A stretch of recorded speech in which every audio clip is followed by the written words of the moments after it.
Conforme a Lei 8.213 de 91, uma doença endêmica, ou seja, aquela que aparece com frequência numa determinada região específica, quando adquirida por um trabalhador habitante dessa mesma região, não deve ser considerada como doença ocupacional. Por exemplo, existindo uma endemia de febre amarela numa determinada região, como regra, essa doença não será considerada doença ocupacional para os habitantes dessa localidade.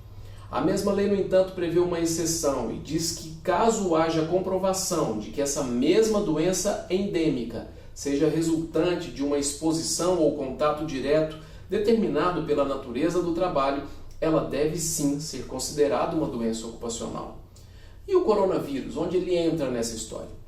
Antes de mais nada, é preciso lembrar que a doença causada pelo coronavírus já foi classificada como uma pandemia pela OMS.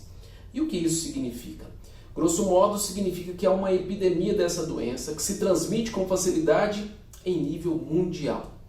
Prova disso são as medidas restritivas de circulação que estamos vendo em grandes e pequenas cidades, na China, na Itália, aqui no Brasil e em vários outros países.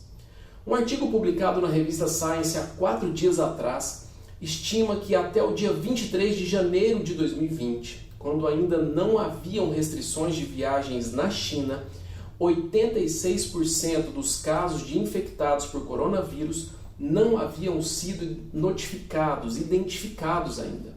E que foram justamente essas pessoas que transmitiram o vírus, segundo esse estudo, para 79% dos pacientes que foram notificados.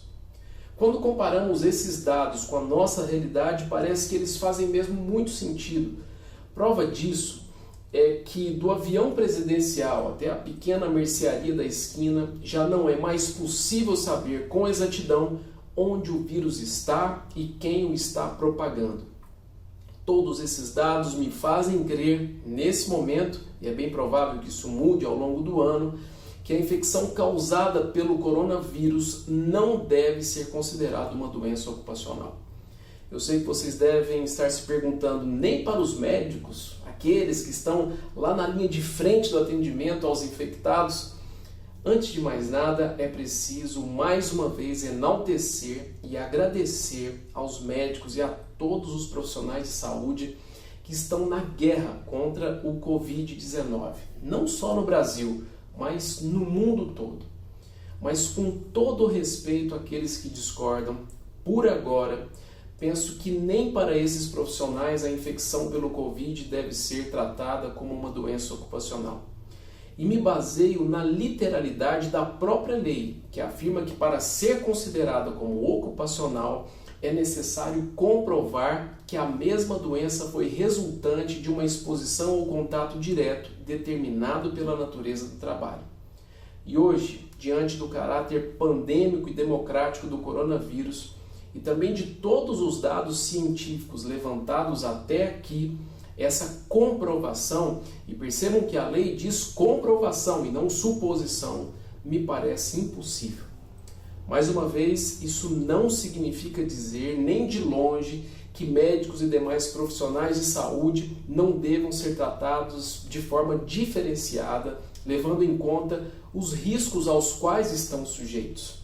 E meus amigos, esses riscos não são de hoje, são de todos os dias e desde sempre, e envolvem uma enormidade de doenças infecciosas.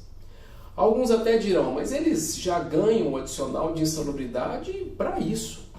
Olha, eu acho que esse é um momento excepcional para discutirmos aquilo que, particularmente, considero um grande equívoco da nossa legislação, que é o adicional de insalubridade para profissionais de saúde.